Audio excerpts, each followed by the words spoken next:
Next from Springfield, we hear a debate over whether Illinois should change the way it applies its state income tax. Currently, the state has a flat tax that applies the same percentage of taxation on all incomes. Some, however, argue that Illinois should have a so-called progressive income tax that taxes a higher percentage of an income as income increases. But before a progressive income tax could go into effect, the state's constitution would have to be amended. This runs about 1 hour and 10 minutes. Good morning, everyone.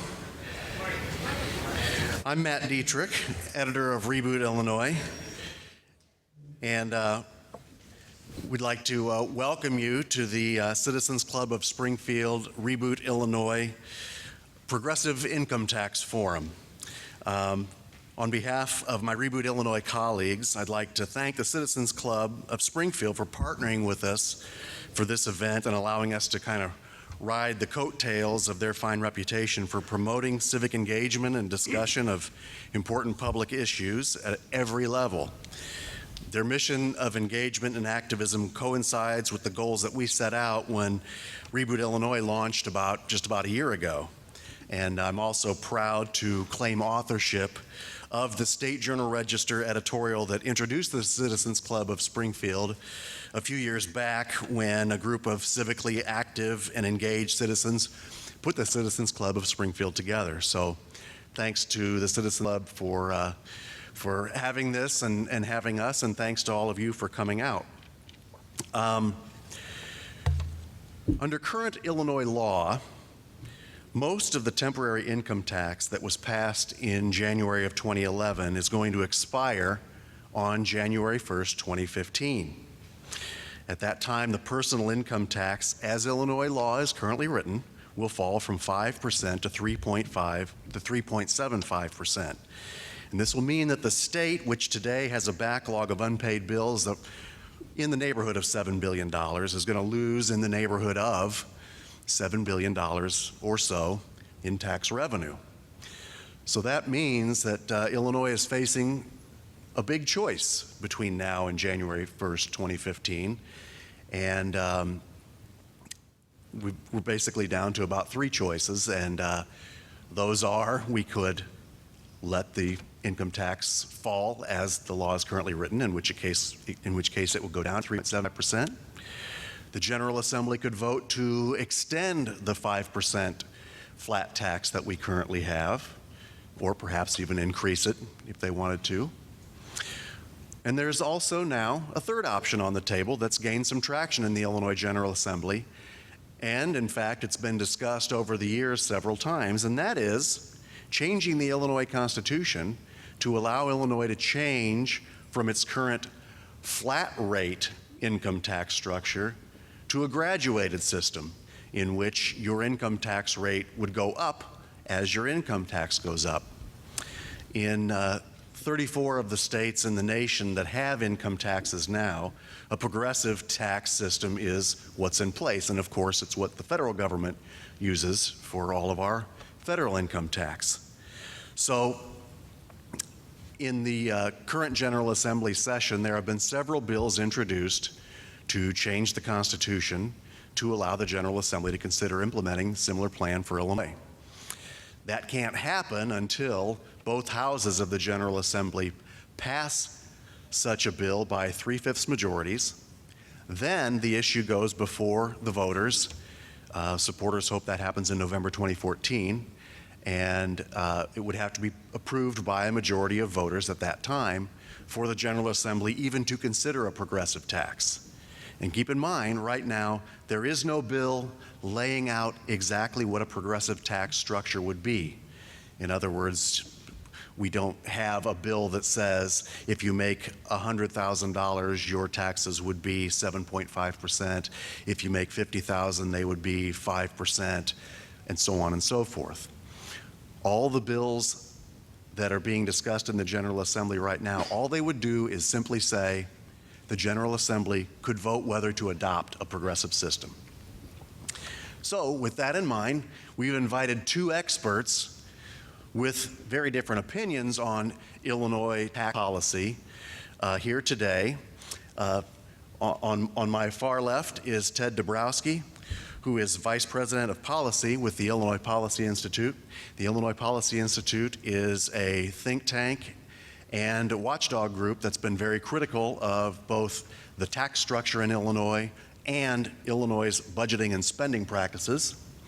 And to my immediate left is Ralph Martire, who is Executive Director of the Center for Tax and Budget Accountability, which is a budget watchdog group. And many of you from the Springfield area are probably familiar with Ralph from his columns that run regularly in the State Journal Register.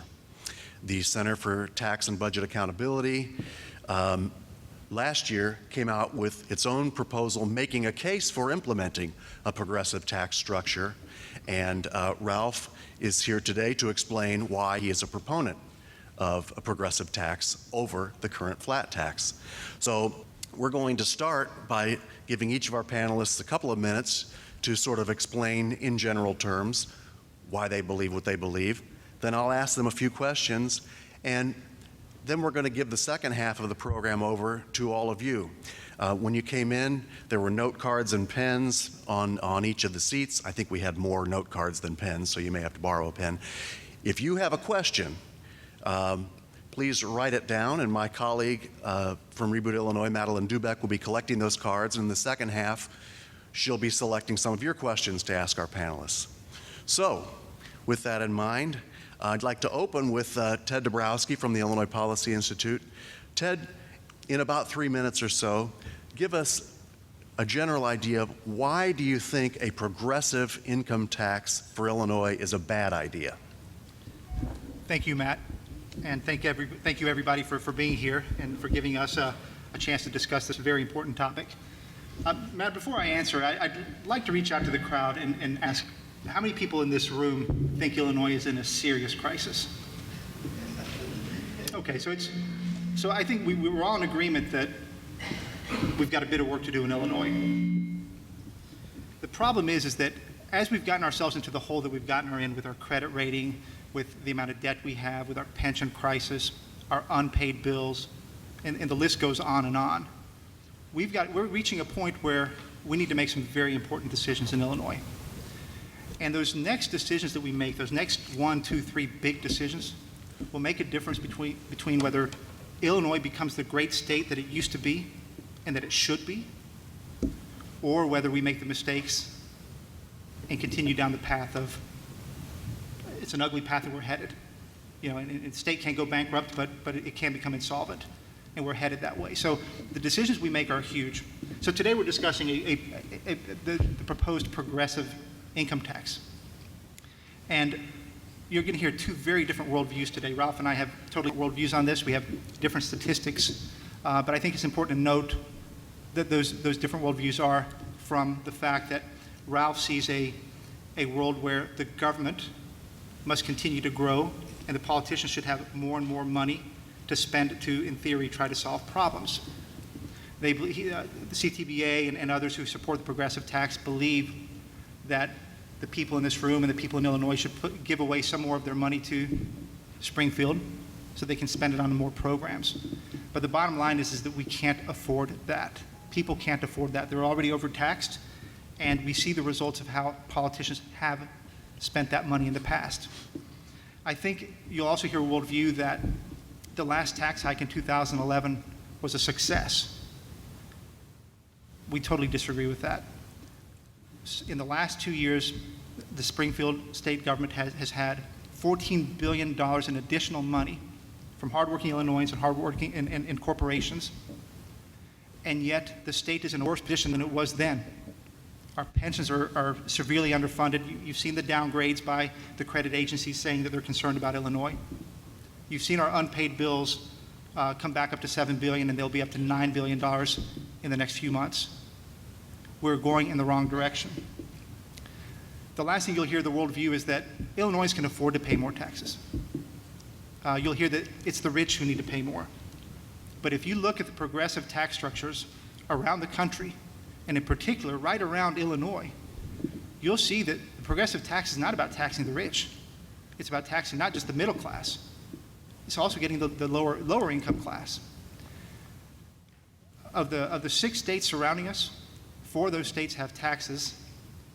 The tax the middle and lower income at rates at nearly 6% on incomes above $8,000. So this progressive tax is not a tax to the rich. They sell it that way, but eventually the tax rates come down, and they come down to get you and the middle class and eventually the lower class. Okay. So I think okay. that So just to wrap up then, so our point is that, look, we need a great Illinois again, but it's not going to happen because we have more taxes. It's going to happen because we need to create a dynamic, great growing, fast growing Illinois that attracts businesses and people.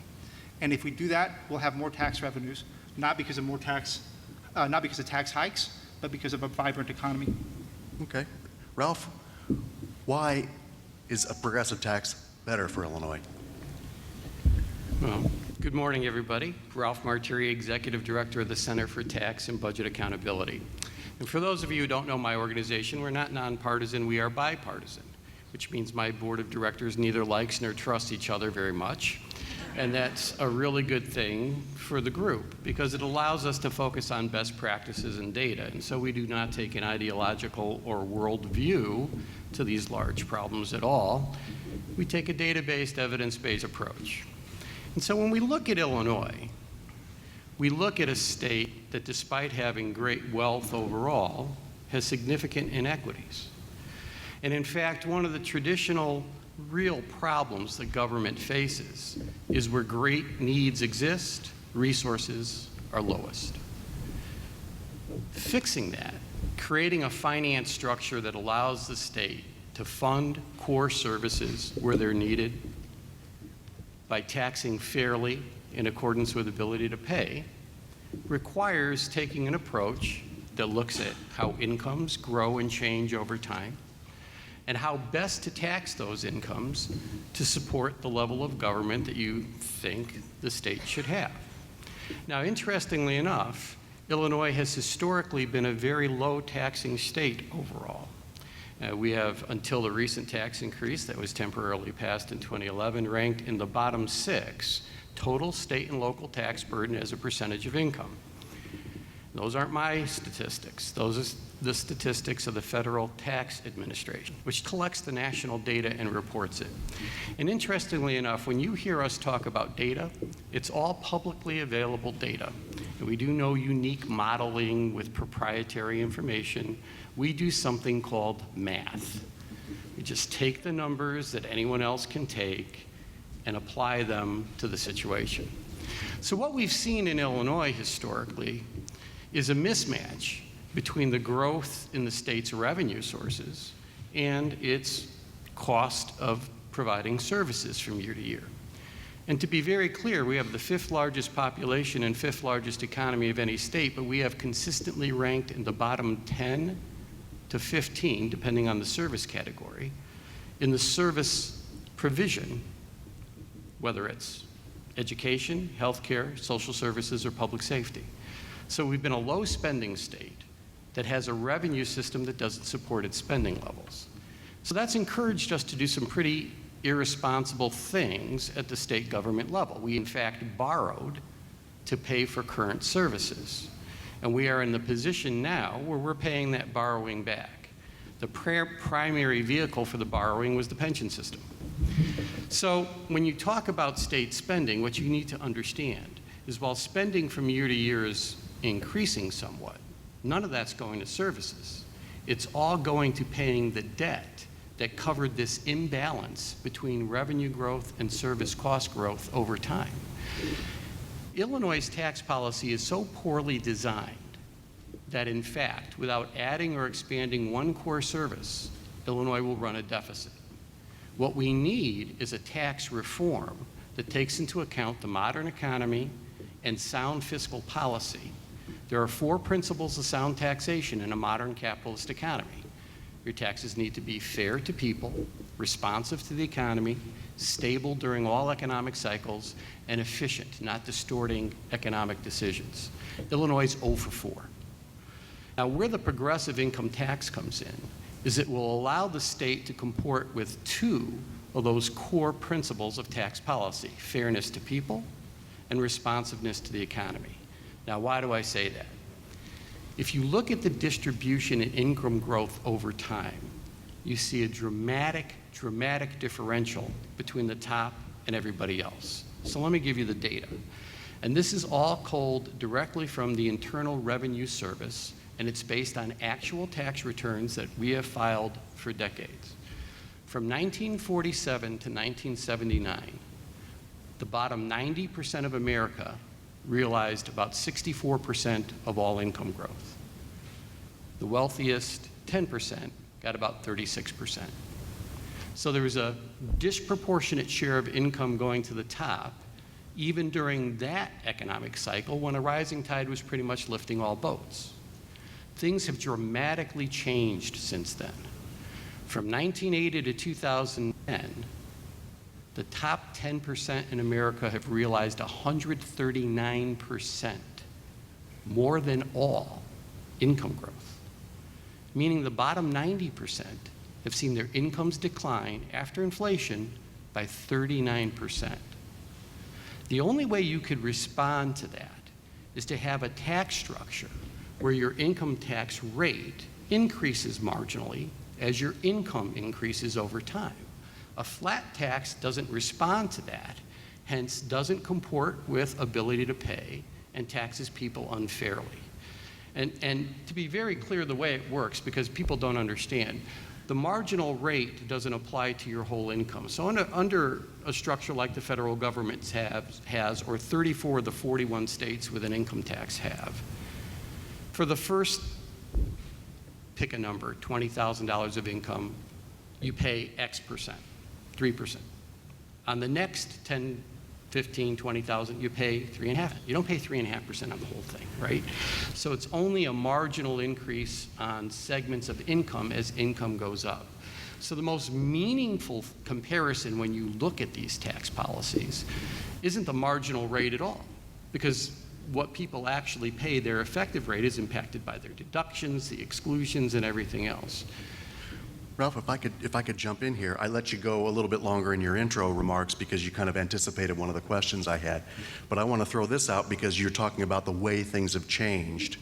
One question that I have, and I think this might be a question that every taxpayer in Illinois has, is this.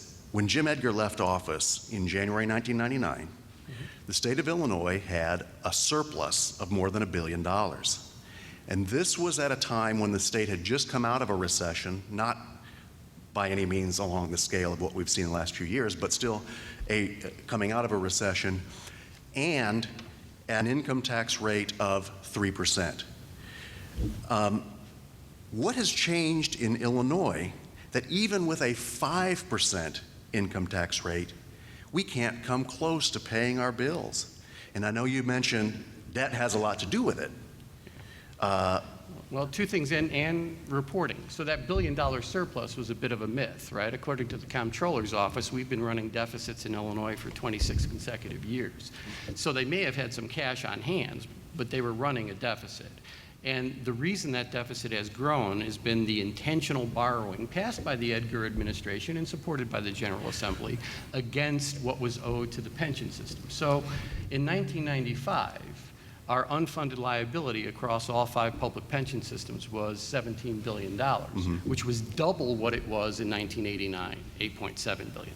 So the state borrowed that heavily. It doubled its unfunded liability in just 5 years. Now, it did that to mask over this structural imbalance I talked about between revenue growth and service cost growth. So in 1995, they told the public that they were going to handle that problem by passing this, what we commonly call the pension ramp law, which requires the state to pay back what it borrowed against the pensions over time in accordance with the set schedule. The schedules run out 50 years to the year 2045 from 1945.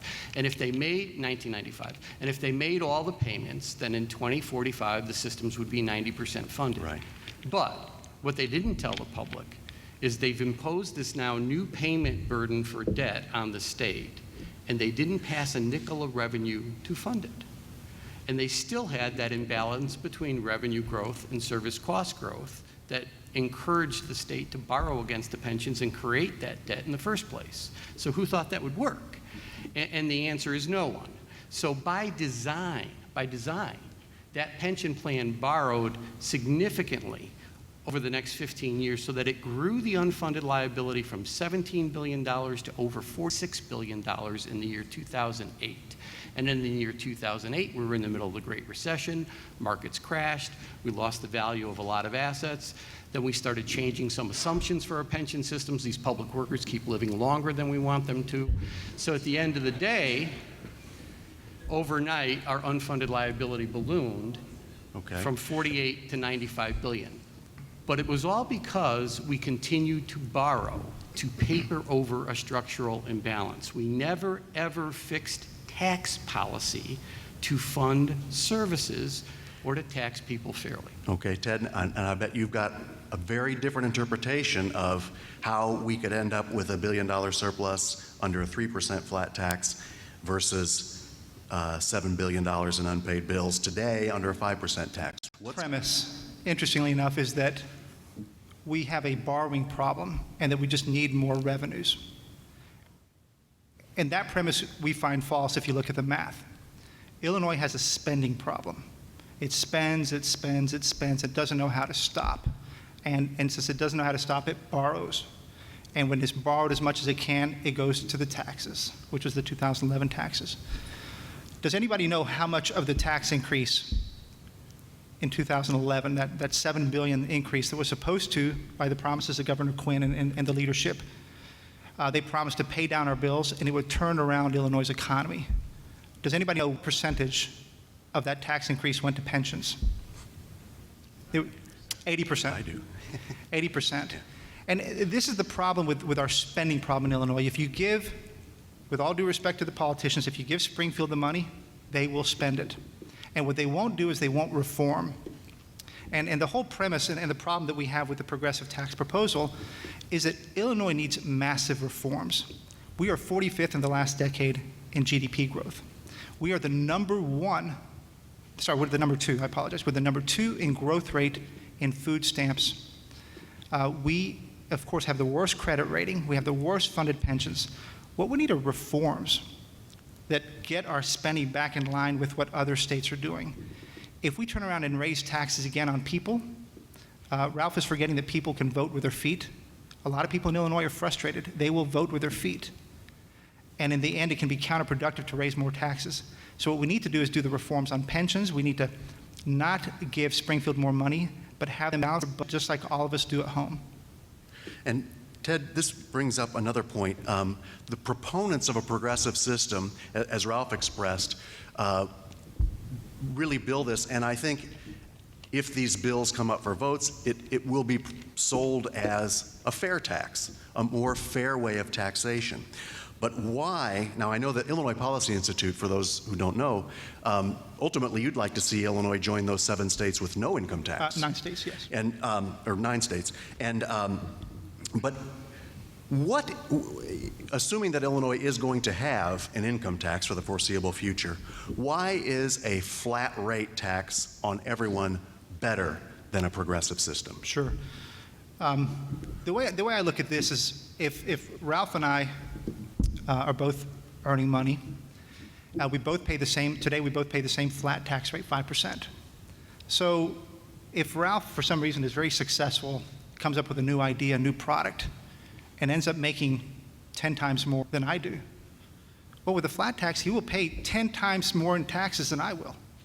And if he's really successful with his idea, let's just say he makes 100 times more than I do in income, he will pay 100 times more in taxes than I. And I would argue that's pretty fair. Now, under Ralph's proposal, he's saying it should be maybe 200 times or 300 times.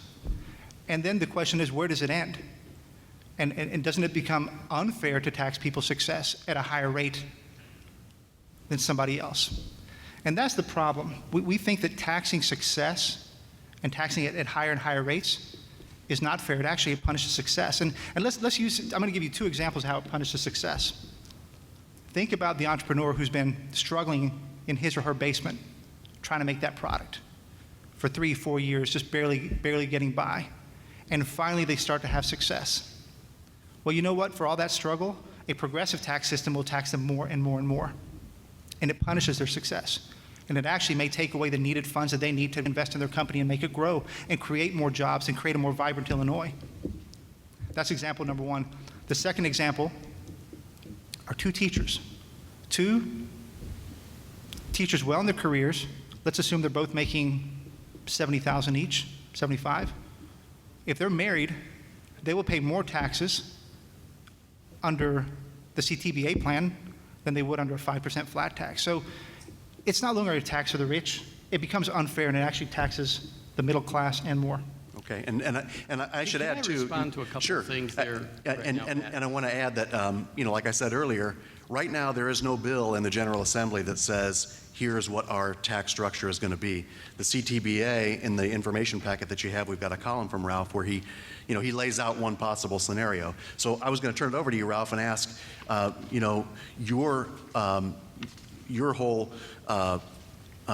your report states that taxes actually will go down for a whole lot of people under a progressive system. Yeah, so we ran a model through the Illinois Department of Revenue's dynamic modeling system using the actual returns of taxpayers in the current tax rate.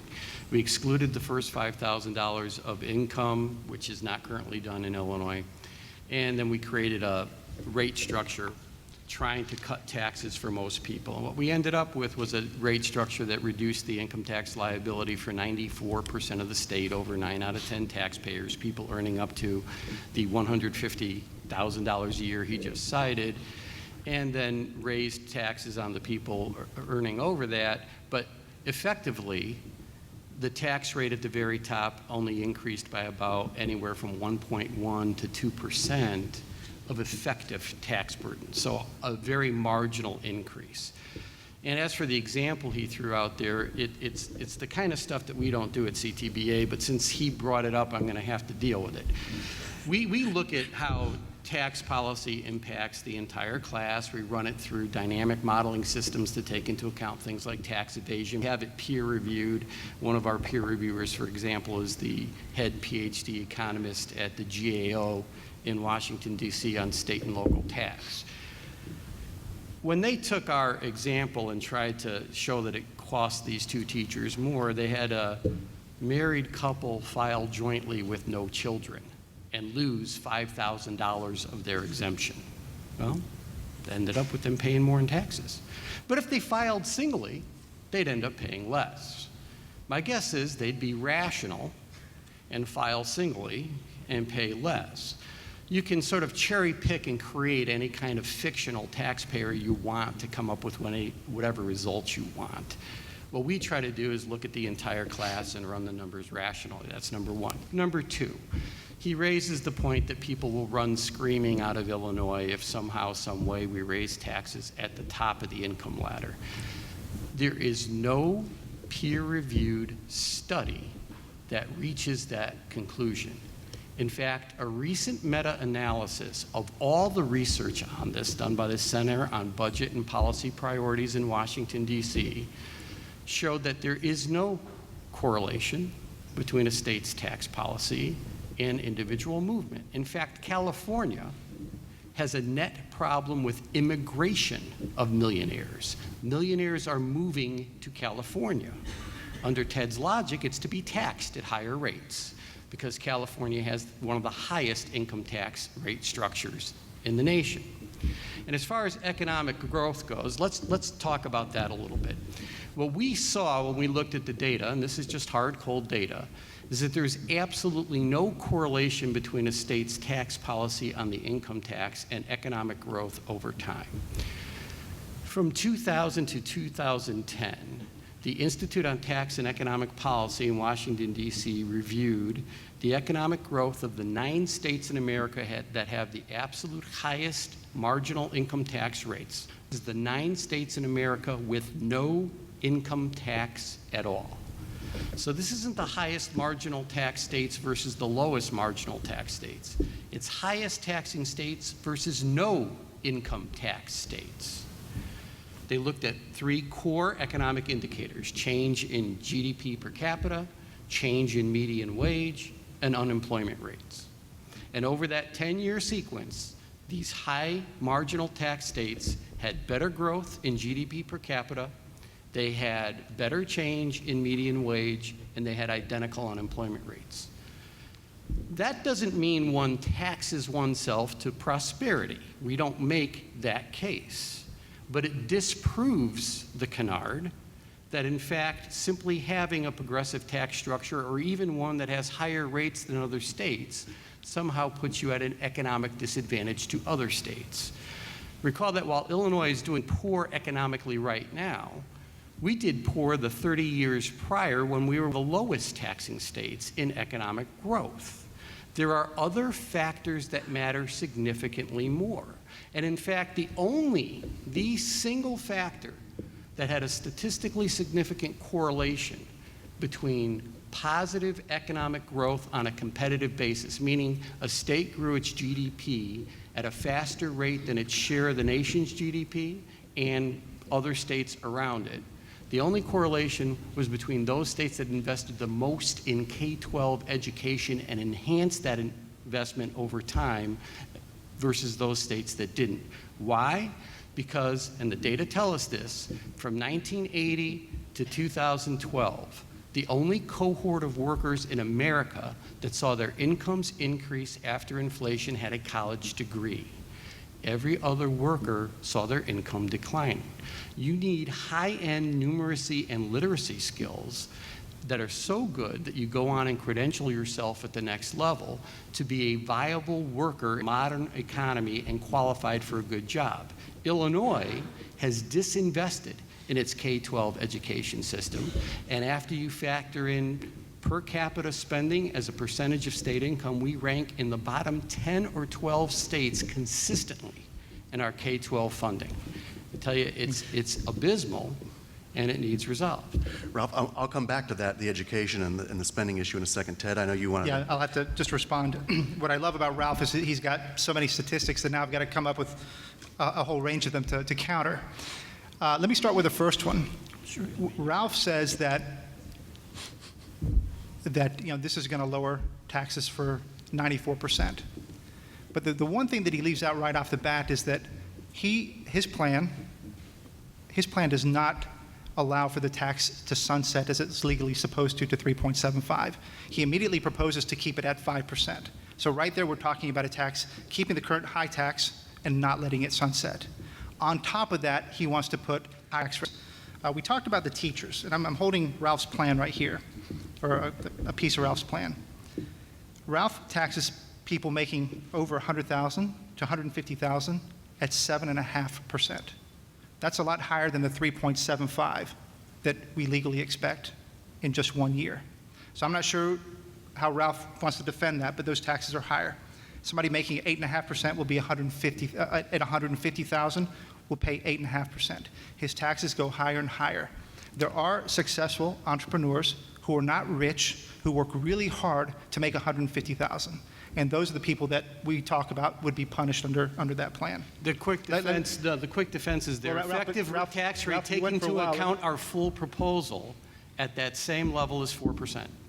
And you ignore the effective tax rate and focus in it marginal because it's the only way you can make your case. Well, I think but the bottom line is if you take the entire proposal and look at it from top to bottom, it would be a tax cut, and that's the data as run through the Illinois Department of Revenue's dynamic modeling system. And one more, Ralph, we did it to counter the then existing tax structure. If we wanted to do it and tax rates go down, we could come up with identical results with different rates under the current system. We weren't trying to do that. So Ralph believes that marginal tax rates don't matter.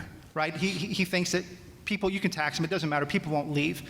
Ralph's data seems to be the opposite of what everybody else sees. If you look at the IRS data and look at where people are moving, from which states people are moving from and to, you will see that Illinois is the 48th, 47th, it depends on which year, the state that loses the most people. A fact about California, California has lost 1.5 million people, I think since 2000. Texas has gained almost 1 million. They're a zero tax state, and California has the highest marginal tax rates. They have the most aggressive, progressive tax state. So the outmigration numbers matter. We have a lot of data on our website about that, and we'd be happy to share that. One of the key points that Ralph mentioned was a study of the 10 states that have, the 9 states that have no income tax and the 9 states that have the highest taxes. And if you compare those two, you will get exactly the opposite of what Ralph has mentioned. And this work has been also proved by many other people. If you look at population growth, the zero tax states have grown 2.5 times faster than the high tax states. If you look at economic growth, it's 1.5 times. The statistics for states like Florida, like Texas, South Dakota, there's a whole bunch of quite a few states that are zero tax, and they're doing extremely well. North Carolina just came out 2 weeks ago and said they're going to give up the progressive tax because they need to become more competitive to attract more business. So they're moving to a flat tax. So I think the whole modernization angle is the exact opposite of what Ralph says. His modernization plan is let's raise taxes, let's get the rich, we'll bring those brackets down and get the middle class.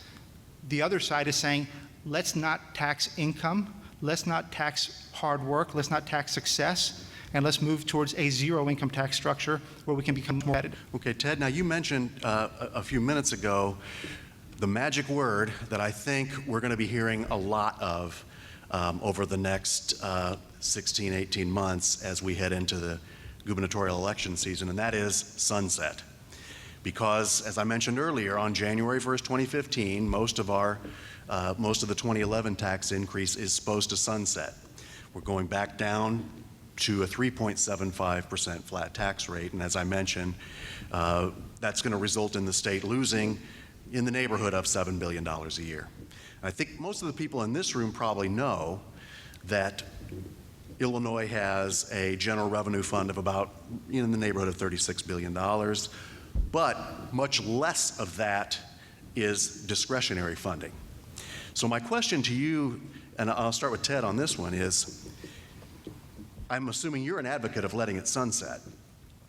And one of the Republican candidates for governor, Bruce Rauner, already has voiced his belief that he wants it to sunset as well.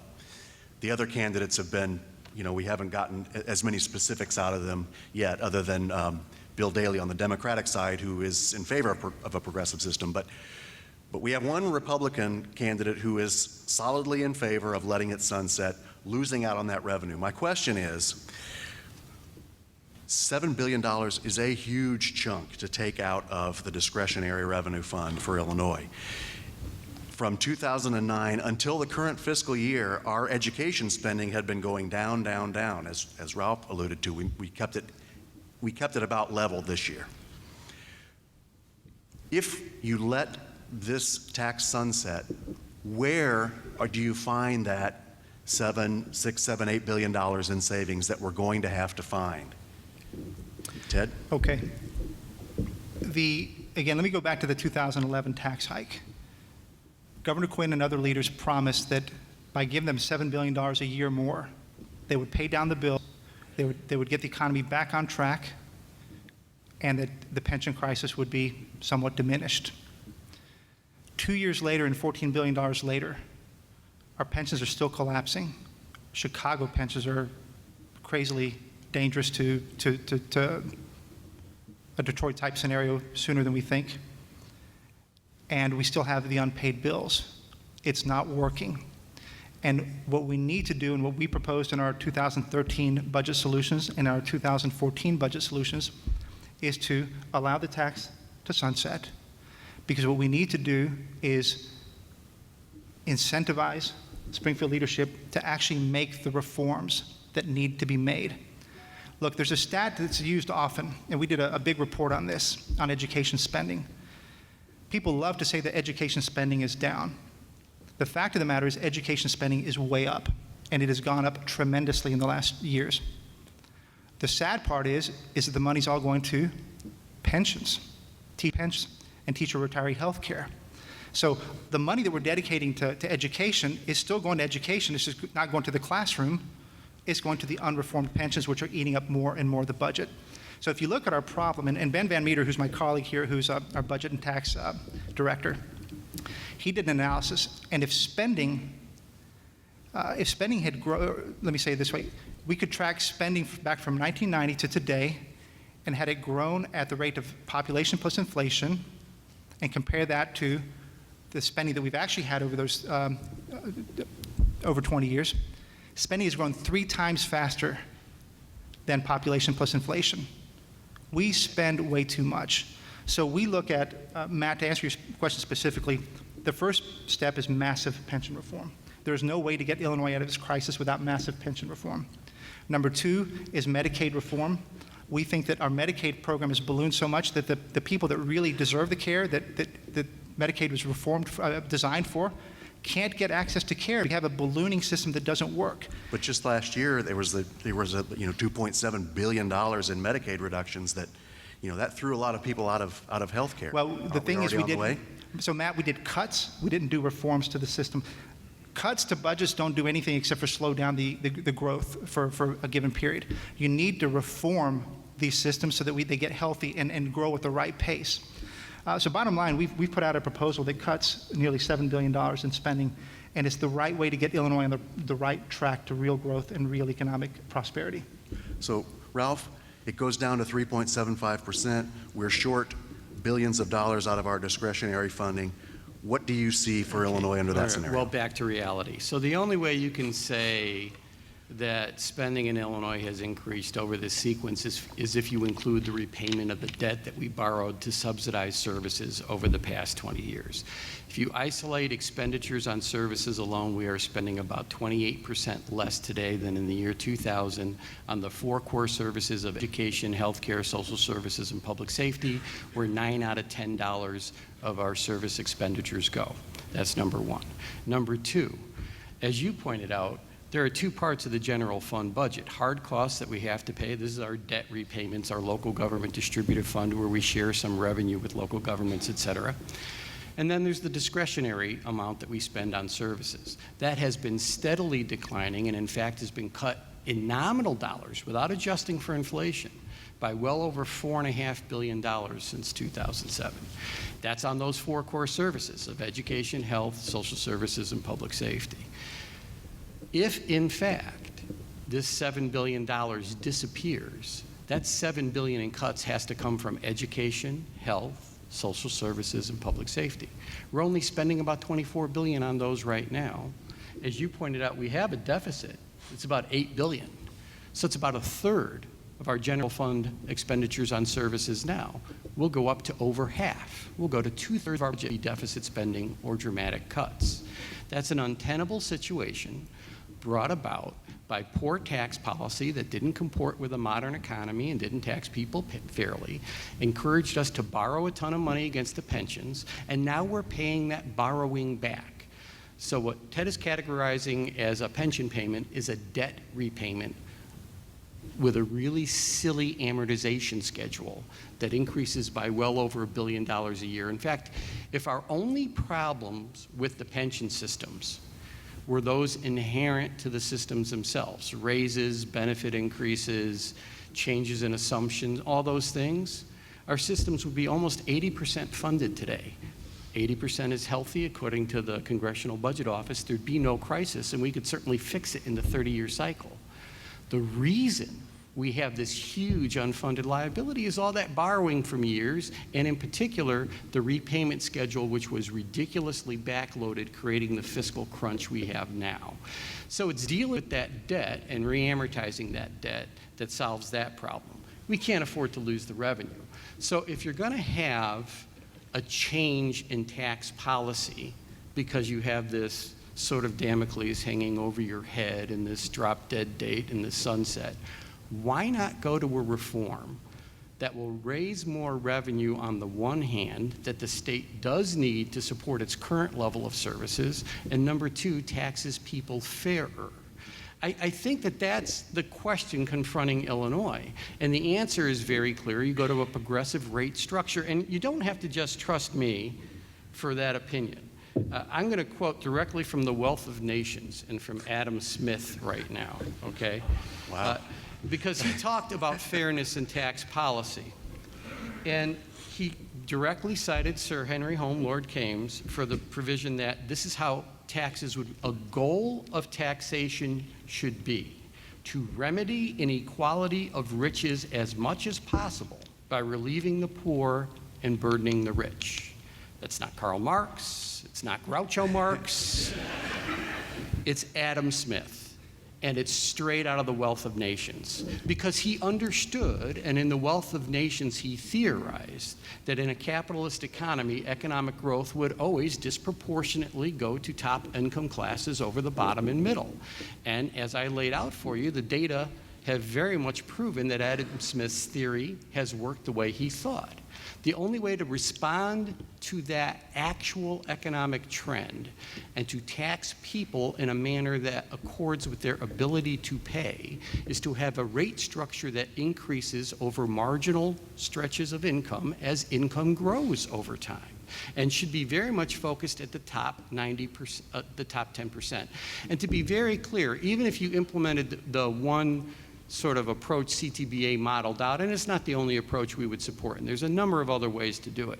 But even if you implemented our proposal as it is, that effective tax rate at the very top would increase by a little tiny amount, anywhere from 1.5 to 2%. Nowhere near enough to stimulate any sort of economic behavior. And like I said, I would refer you to the independent studies that have been peer-reviewed, one done by the Center on Budget and Policy Priorities, the other by the Institute of Tax and Economic Policy, that basically disprove that there is any relationship between your tax policy and movement. Why people move? The number one thing, housing costs. Florida has no income tax. Florida had a bunch of people moving into that state into the 90s because their housing market and housing costs were very low. When the housing market responded and started going up, people started leaving Florida. There was no change in tax policy. There was a change in housing costs. Okay. You know, so Ralph, what we really need is a data-based approach to this stuff that looks at these long-term trends, that hasn't been run through some funky proprietary model, that is based on simple math, and looks at what's really happening in America generally and in Illinois specifically. Okay. Now, I'm going to step in here. Matt, could I just counter for once? I'll be very short. Sure. I'll be very short. I think, Well, actually, Ted, let me, what I was going to say is, as I mentioned earlier, you've got note cards on your chairs. If you have questions for the panelists, write down your questions and pass the cards to your left. And my colleague, Madeline Dubeck, over here will come by and collect them, and she'll select some for our panelists. So go ahead, Ted. Yes, one of the things that I wanted to point out is that the tax structure today is already extremely progressive, extremely. The top 1%, Ben, remind me, what does the top 1% of the population pay in taxes? It's around 37%. It's a massive number. The top 10% of people pay the lion's share of taxes in the U.S. And the bottom 50% pay very little. So the system is already extremely progressive. And as I mentioned, somebody who makes 100 or 1,000 times more than I do will pay 1,000 times more than I will. And that's already fair. So that's point number one. Number two is that somehow Ralph's analysis is ignoring the fact that we already have lots of bad policies. People are already a little bit tired of what's happening in Illinois, politically, corruption, lack of economic growth. Illinois has the second highest unemployment rate in the nation.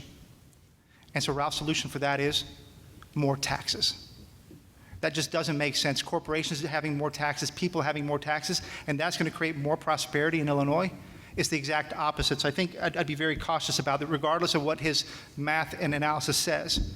A state that's having the problems that it has can't afford more taxes. What it needs is lower taxes, a more competitive state, and a place that people want to come to that helps generate more tax because of vibrancy. Okay.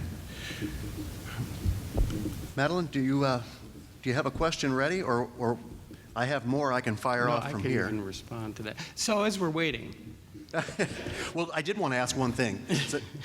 I'll ask one more question. Ralph, on the progressive tax, one characteristic of a progressive tax system is that during an economic boom, the state can really boom. During an economic downfall, you hit it harder. And one of the things that supporters of a flat tax say is that it's more level. In a recession, you don't go down as much. In good times, you don't go up as much.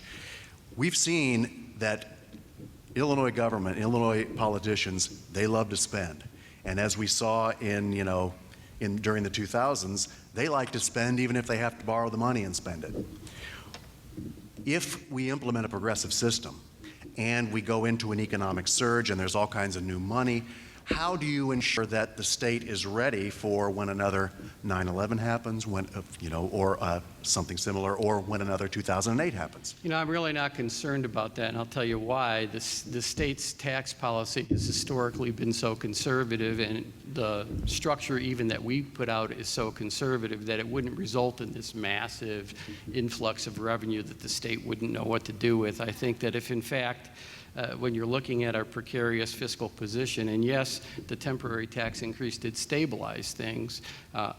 We had a deficit of approaching $16 billion when that tax increase passed. It has since, the tax increase stabilized between $8.5 and $9.2 billion in every year. If we didn't have that tax increase, today the deficit in Illinois would be greater than the amount we spend on all services. So it did play a role, and that just shows you sort of how out of whack our tax policy is, number one. A couple of quick things, though, to respond to. There's no, I'm very comfortable with this, there's no independent academic that would look at tax policy in Illinois and call it progressive. We are one of the most regressive taxing states in the nation, and consistently. And that's because your tax burden doesn't just come from your income tax. It's sales taxes and property taxes and excise taxes, and income taxes are a component. So when you look at total tax burden all in, and tax burden has to be measured as a percentage of income. You're looking for burden. You're not looking for taxes paid. It's almost an irrelevant number. So if someone earning $10,000 a year is paying $1,000 in total taxes, that's a pretty high burden. Somebody earning $10 million a year is paying $10,000 in taxes. They don't feel it.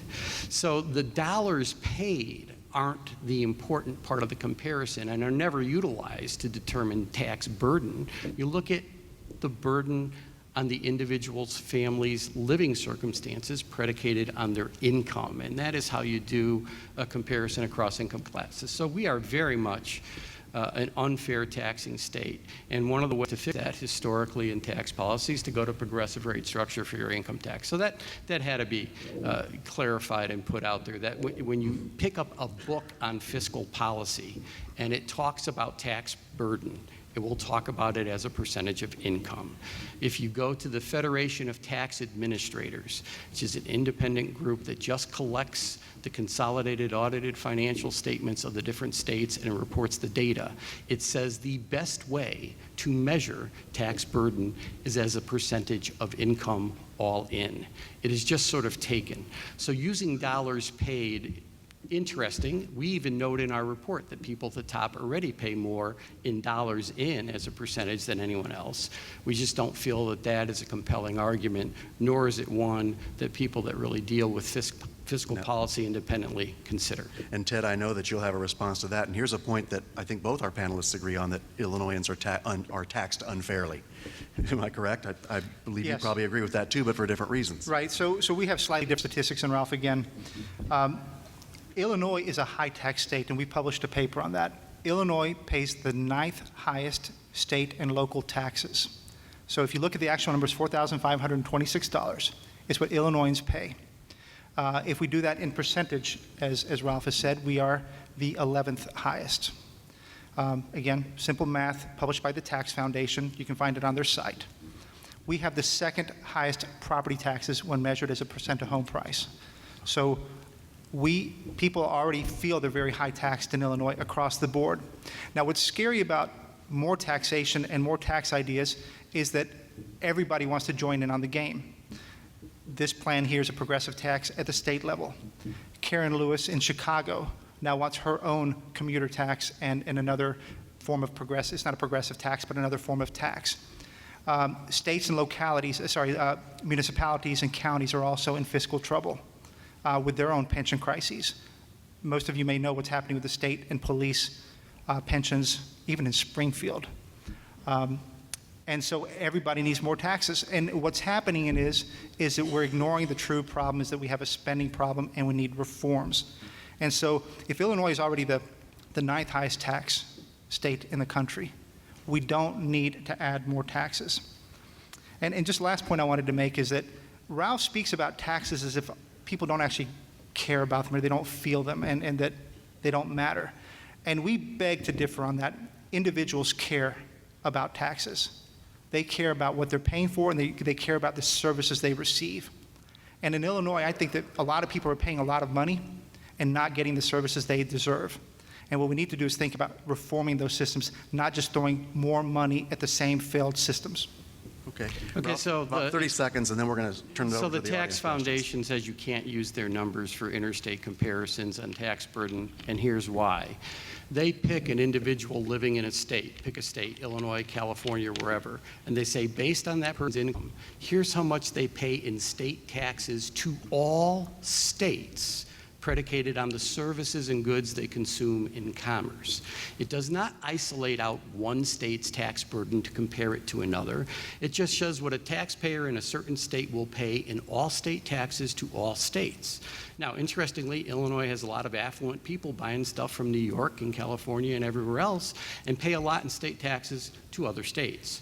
When you isolate out Illinois only, state and local tax burden as a percentage of income, don't use my math, use the Federation of Tax Administrators, which simply takes the numbers from the consolidated audited financial statements of the states and reports them. Illinois is in the bottom consistently 15 total taxing states in the nation, and that includes every tax and every fee charged by any unit of state or local government. We are an incredibly low taxing state. We remain so even after the temporary tax increase when you isolate out our own state taxes and fees. Okay. Just the 1 second rebuttal. Sure. The Tax Foundation also has removed the amount of taxes that Ralph is talking about that people pay to other states. And even after that adjustment, we are still the 9th highest. It's not what they say. Okay. That's I think we're going to agree to disagree on that They say one. you can't use their numbers. I for spoke- these Well, let's go comparisons. to some audience questions at that point. What Illinois needs is comprehensive tax reform that includes two primary elements, going to a progressive rate structure for the income tax and expanding the sales tax base to include consumer services only, not business-to-business services, not financial, not healthcare, blah, blah, blah. If you did those two things, the net new revenue, depending on the base expansion, would be somewhere in the $3 to $4.5 billion range. After a couple of years, and it would take a couple of years, the state would be able to pay back all its past due bills, and in about year 4, it would have enough to cover most of its payments. The one problem with the pension proposal of the Senate President, the Speaker, and everyone else, it doesn't deal with the repayment of the debt. It merely takes benefits away from workers. So number one, you got to question whether that's going to be constitutional under Illinois law. We don't think it will be, but let's just, for purposes of the question, assume that it's constitutional and they get all the savings that they anticipate getting. They leave the debt untouched. So the debt is going to continue to grow like that at unattainable, unaffordable, unpayable rates. And I'll give you the actual numbers. So in 2011, our total payment to the pension systems was just about $4 billion, a little over that. But only about $1.6 billion of that was the actual cost of funding the benefits to current workers. The rest was the debt service. The very next year, total payments jumped up to about $5.2 billion. All of it was debt service. The normal cost of funding benefits for current workers remained flat at 1.6. What the Cullerton and the other proposals do is it reduces that flat number, and it has stayed flat this year too. It reduces that flat number from 1.6 to maybe 1.2, 1.1, which is a savings over time, and certainly a savings to taxpayer.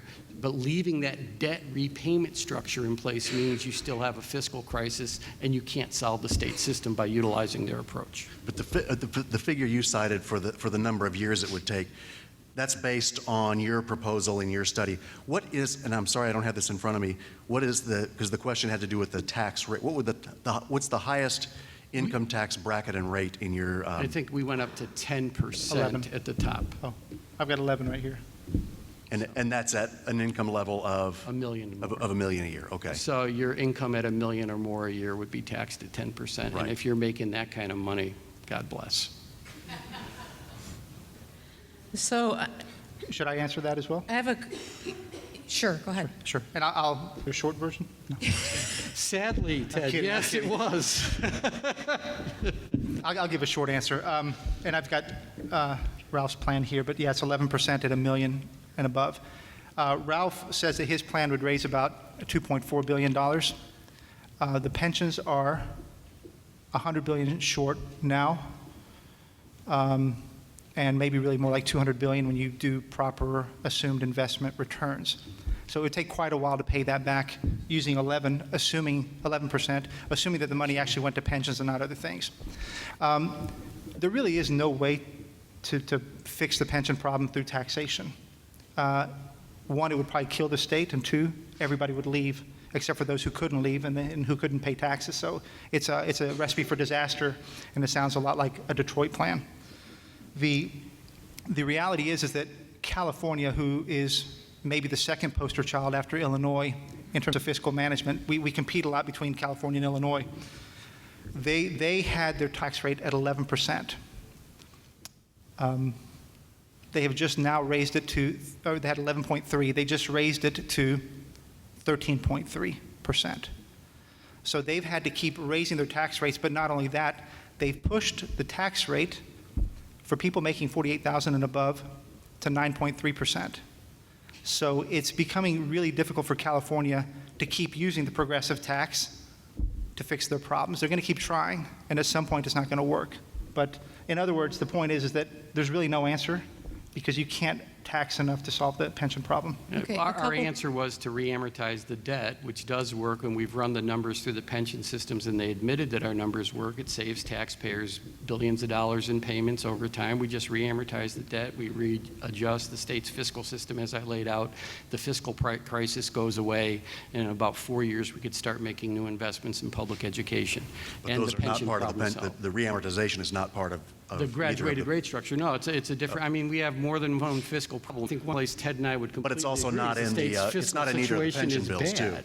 Right, so the only thing I would say, though, is that, extending the amortization or saying, hey, listen, we can't pay this off, so call the bank, you tell your bank, listen, I can't pay off my mortgage over 30 years, so I'm going to pay you over 50 or 100.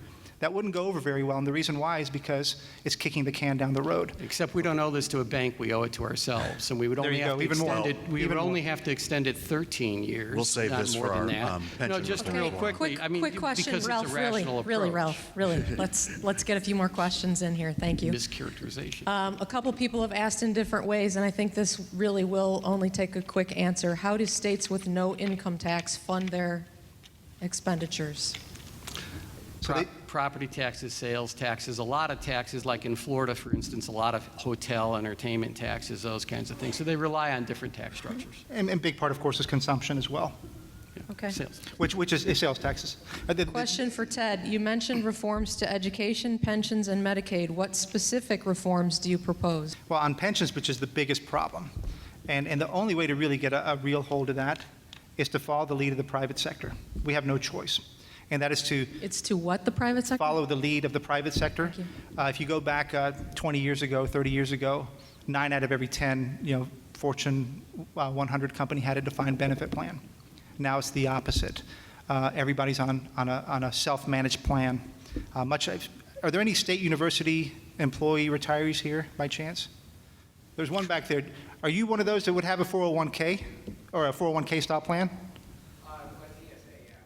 You have the self-managed plan? Okay, so there's 18,000 people in the state university system who control their own retirements. The state puts in 7% into their retirement account, and the employee puts in 8%, so they accumulate 15% a year. That's the kind of plan we need to move to. The state university system has a model plan that we could have for retirees, because what we have to do is end the benefit model as it's existed. We have to protect what's already been earned by workers, but going forward, we need to move to a new style of plan, and that's what will make the state fiscally sane again. That's the big move, Madeline. What about specific on, I think, education and healthcare were two of the Oh, other sure, ones, education. specific cuts? Yeah, I can tell you, education, we need to give parents a little bit more control. Right now, there's a control by the administrators, by the cities or the state, that they're running the school system, and the teachers' unions are running the teachers. And parents have really no choice and no control. And we believe that by giving more and more control to parents and letting them decide how to spend that money, we could dramatically change the outcomes and how much we spend. It's a big move. Milwaukee's been having a choice type program for a long time, for more than 20 years. But we can't keep throwing more and more money into a system that's not giving us the results. And so there's a way to actually change it and the results, fiscal results, and make it's just a win-win. You're talking charter schools, I would assume. Charters, vouchers. What we need is more competition to bring down cost and improve outcomes. And same thing on Medicaid. Madeline, I would say it like this. Every industry, and most of you, whoever's in industry or in products, will know that over time, products improve in productivity and they go down in cost. But there's two that don't work that way: education and healthcare. And that's because they're both run by government. Right? The private sector, if you take, I left my iPhone over there, but if you talk about innovation, right? If you remember the old movie, what's the name? Wall Street, and you'll remember the main character holding a phone that was like this big, talking on the phone. That was a trader's phone back then. And now you look at your iPhone, huge amounts of gains in productivity, and it cost dramatically less than that phone did 20 years ago. And that's that kind of innovation we need in healthcare and education. But having big government systems run education and healthcare doesn't work, and we're not getting that productivity. We think we should turn it over more to parents, and we'll drop the cost tremendously. I should note that the Medicaid and the Medicare inflation rates are consistently lower than the private healthcare inflation rates every single year, number one. Number two, I just served on a federal commission appointed by the Secretary of the Department of Education and the President on educational equity and excellence.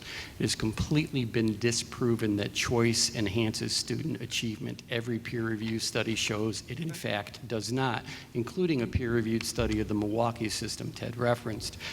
AEI, which is a very conservative think tank and is a big proponent of vouchers and choice, has officially stated that they are glad that the case is no longer being made that choice can enhance student achievement, because they think choice in and of itself is something that should be funded by the public sector, and they wanted to move away from that whole, I'll use feckless argument that there is in fact any correlation between choice and student achievement. There is not. Finally, those nations internationally that have actually enhanced the performance of their students have moved away from a competitive model into a collaborative model of public education. They've built the capacity of their entire education system so that no matter where a child lives, whether that child is rich or poor or somewhere in the middle, the public school that child goes to delivers a meaningful educational opportunity to that child. America is nowhere near that. The only communities in our great nation, based on the way we fund schools, which is very much reliant on local resources, the only schools in our great nation that perform well competitively on these international benchmarks are in affluent communities, and they have the local resources available to invest in providing a meaningful educational opportunity. Which gets us back to state finances. I mentioned in my opening that one of the biggest challenges confronting government at any level is that where needs are greatest, resources are least. One way to generate resources to fund communities that have great needs is with a graduated income tax. It is fair, and the revenue can be used to invest in building that educational capacity that will allow every child to develop the numeracy and literacy skills they need to be competitive in a global economy. Okay, that's not a closing statement. We're going to have more questions. For Ralph, would you please address the excess spending in Illinois and the growth of welfare, and talk about what you propose to do on that side of the ledger? Yeah, real simply, we'd be all for cutting expenditures if, in fact, expenditures were leading to the problem, but expenditures on services clearly are not. I will go back over the data. So from 2000 to 2013, aggregate expenditures on services, the 9 out of $10 that go to education, health, social services, and public safety, have been cut. They've been cut in both nominal and inflation-adjusted dollars. We are not spending more on services. Where we are spending more is repaying this debt that we borrowed from the pension system to subsidize services for the last 40 years. So without re-amortizing the debt and without an adequate revenue structure so that we can continue to invest in core services, the state's going to have the option only of cutting education, health, social services, and public safety. There really is no crisis being generated by spending that is spending on services. The crisis is repaying the debt we've already borrowed pursuant to a debt structure that simply is unaffordable, unattainable, and was designed as a political kick of the can down the road, and that's the pension ramp. That's what needs fixed. You pointed to 1995, so we did a CPI, Consumer Price Index, inflation-adjusted comparison of expenditures on education, health, social services, and public safety today versus 1995 under Edgar, and we're spending less today after inflation. How is it fair that retired citizens don't pay income tax, and how much would such a tax generate? Is that for Ted or me? Why don't we let Start Ted with go? Ted on one. Could you repeat that, please? How is it fair that retired citizens don't pay state income tax? How much revenue would that kind of tax generate? As you can imagine, my position will be that we don't need, again, to give the political system more money to spend. There's been a lot of proposals to say, hey, let's tax retirees.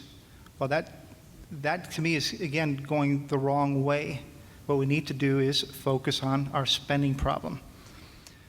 Ralph mentioned education. I served on a Governor Quinn tax action board, and I was the consultant on education finance.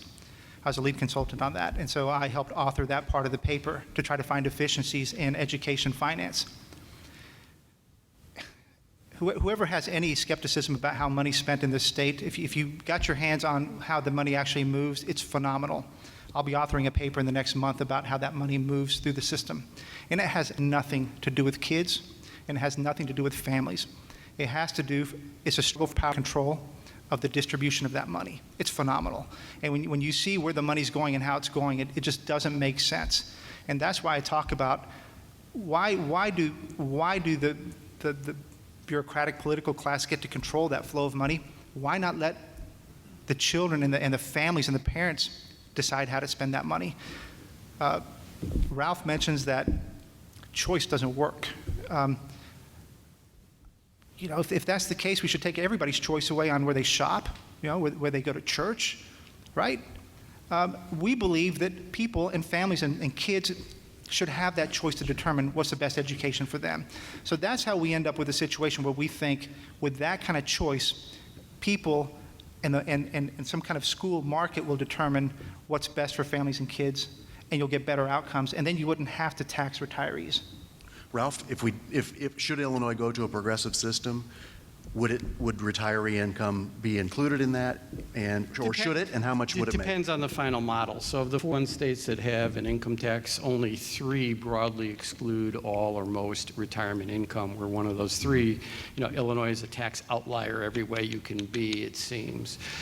So the countervailing concern, of course, is that there are a number of seniors that are very much on fixed incomes, and we already have a regressive taxing system as it is, and so you don't want to harm someone that is truly on a fixed income. So you'd want a large exemption in retirement income, say $50,000 or $75,000 at the base.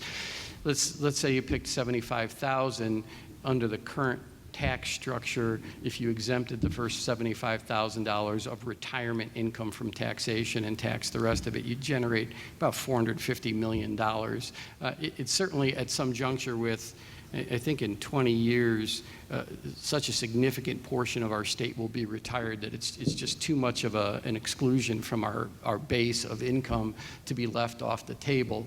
That said, I think getting the rates right first is the most important thing in some retirement income. And to be clear what I said, school choice has been proven not to correlate to enhanced student achievement. Proven. One of the studies that proved it was commissioned by the administration of President George W. Bush a noted advocate of choice. He commissioned 2 University of Illinois researchers, Chris and Sarah Lubienski. I think we better I save suggest this you look for at their study. our school choice forum that we'll be having at some point. But Madeline, go ahead. Which And- state similar in size to Illinois looks the best, and what does their tax structure look like? Ted, we'll start with you on that one. As you mentioned, there's 34 states that have progressive taxes, and there's 9 that have 0 taxes, and then the rest are flat. I'm not sure if I'm going to pick one, but what I did point out is that the 0 tax states are the ones that are doing the best in terms of population growth, economic growth, and we just saw North Carolina 2 weeks ago go from progressive to a flat. I think the world we're living in is, here's what's beautiful about the U.S. Ralph and I can argue all day about tax theory and what's better and what's worse, and you guys will all try to figure out whose facts are more correct. But the bottom line is that the neat thing about the U.S. is that it's a laboratory of 50 states that get to tax whatever in whatever ways they want. And so we can actually look at data and see who's growing and who's not. And you could look at states like California and Illinois, and what do we look like? You can look at states like Texas and Florida who have 0 income tax. I think perhaps the best comparison, rather than comparing Illinois, is comparing California and Texas. California and Texas are 2 states that are attractive in many ways. Texas is in the south. California's got its beautiful beaches. It's got its high tech. It's cool, it's hip, it's got Hollywood. Texas is, cowboy country and a lot of growth and a dynamic country. But one is attracting a lot of people and creating jobs, and it's dynamic. And the other one is trying to tax its way out of troubles that it keeps getting into, much like Illinois. So I think what we need to do is look at what 0 tax states are doing, and as I've talked about, the 0 tax states are by far outperforming the high tax states. And we should set our targets on how we compete with the other states. We don't work in a vacuum. And if we're not careful, Indiana, Wisconsin, all those states are going to eat our lunch. They already are. So if we're not careful, they're going to continue to do that. That's why their governors are coming into Illinois, say, come to our states. And the last thing we need to do is just add more taxes to make us less competitive. Yeah, I guess their governors are coming into our state saying go to their higher tax states, because each of Wisconsin and Indiana and Iowa are all higher tax states than us if you look at total state and local tax burden as a percentage of income. They also do a better job funding education and balancing their budget because, they actually have the revenue to cover their service expenditures, whereas Illinois has borrowed. And it's funny that people talk about our poor bond rating all the time and don't talk about the bond house's full series of comments on what we need to do to get a better rating. One of them is consistently raise more revenue. The bond houses have been saying this. They've been saying it since 2006. Fitch's, Moody's, Standard & Poor's have all said it. They've all said it in their reports. It doesn't make the media because it's not as fun as saying, Illinois has a spending problem or whatever. But the data are very clear. If you don't have a tax system designed for the modern economy, it won't work. It'll create an imbalance. You won't be able to fund services. You'll do irresponsible things like borrow, and you'll become Illinois.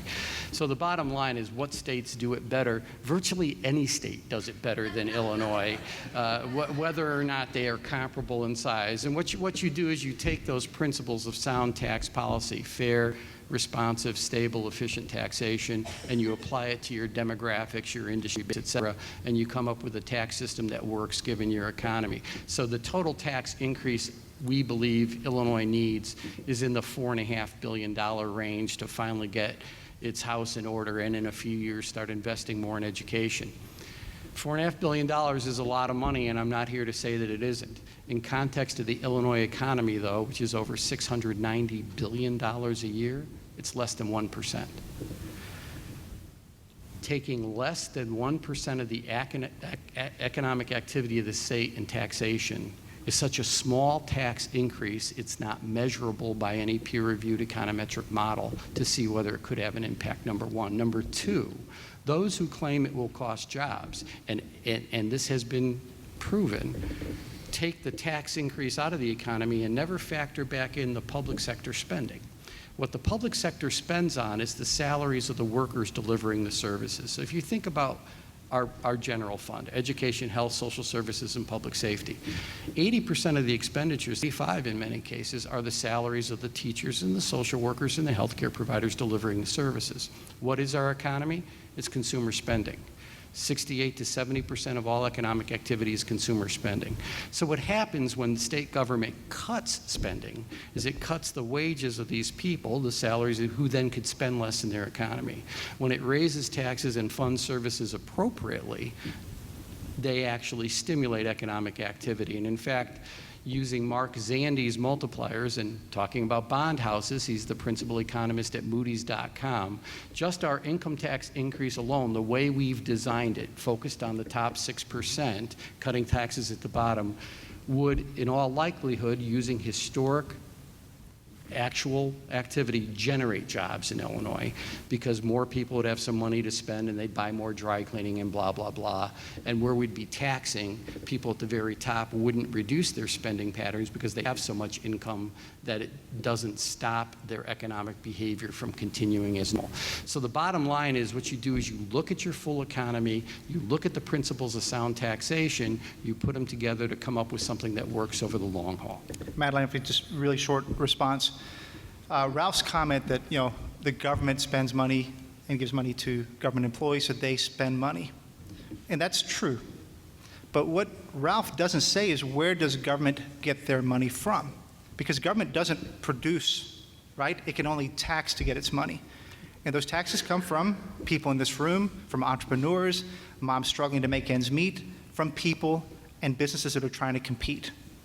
So sure, when the government spends money, it gives other people money to spend, but it takes away.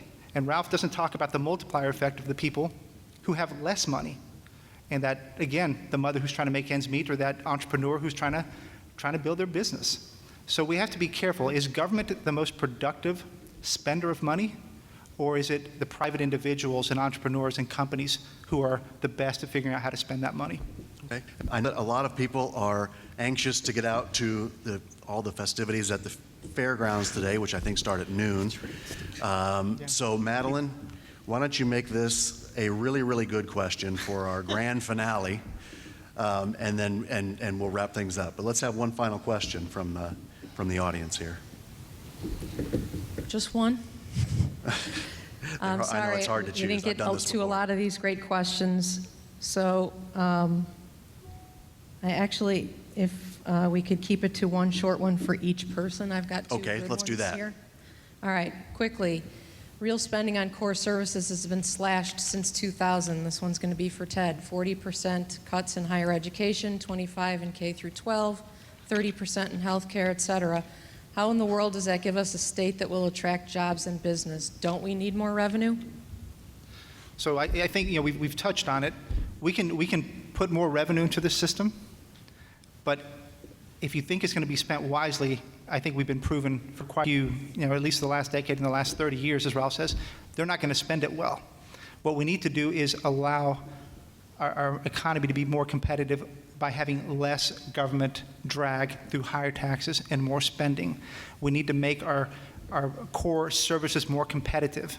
And if we do that, people will come. But I can't say that people will come when we say, listen, we're in horrible shape, but we're also going to tax you more, so come on. It's not a very good invitation.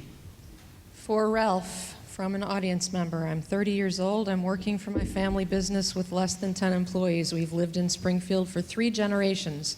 And if we go to a progressive tax system, my family is moving. We've already started looking.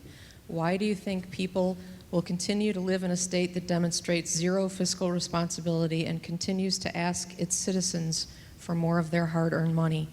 As Ted has pointed out, the writer says, California at least has the ocean and wine. Yes, plenty of people whine here in Illinois.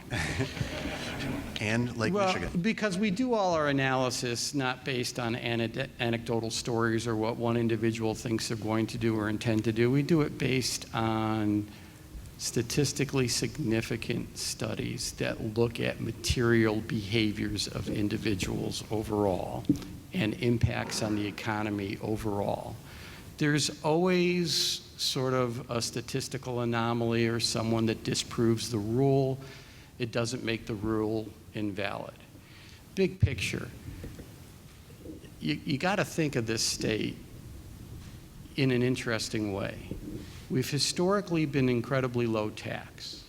It has encouraged us at the state level to engage in irresponsible practices, borrowing against our own public employee pensions and creating a long-term crisis. It's also encouraged us to disinvest in those 4 core services of education, health, social services, and public safety. That has been the primary reason that despite being incredibly low tax, Illinois has seen a loss of high-paying, good benefit jobs and a growth of low-paying, low to no benefit jobs. We simply aren't an attractive place for high-end businesses to come. In fact, when Boeing moved their headquarters to Chicago, so now I'm going to give you an anecdote, the CEO of Boeing said, look, he's happy to move his headquarters to Illinois because where his executives will live in Barrington and Wilmette and Winnetka, their kids will go to world-class schools. He also said he'll be damned if he put a manufacturing plant in our state because where he'd put one of those, the schools simply aren't up to snuff and we don't invest in them.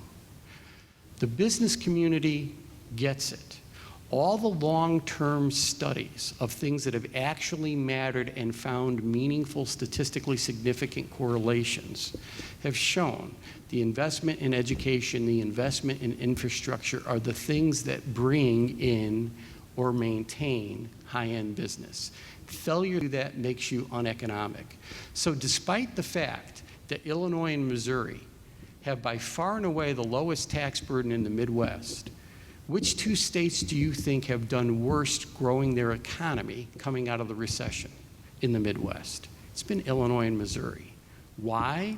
They've had to cut their expenditures on services far more severely than neighboring states. It's time to just look at the data. We don't suggest Illinois become a high tax state. If in fact the reforms that we're putting on the table become law, people will be taxed more fairly. We will be a higher tax state, but we'll move up to like 28th, 29th in the nation in overall state and local tax burden, despite having the 5th largest population and the 5th largest economy. But we'd finally be able to make the kind of investments in, let's say, K through 12 education so that every child in Illinois, whether they lived in a rural community downstate or a very tough, poor suburb of the city of Chicago, could walk into a school that had the capacity to provide that child the education he or she needs to become competitive in this economy. That's what we need to do. And the cost, $4.5 billion, less than 1% of our economic activity, is so minor that we ought to be embarrassed as a state we're not willing to pay it. And with that, I think we'll conclude. I'd like to thank, on behalf of the Citizens Club of Springfield and Reboot Illinois, thank Ted Dabrowski from the Illinois Policy Institute and Ralph Martire from the Center for Tax and Budget Accountability.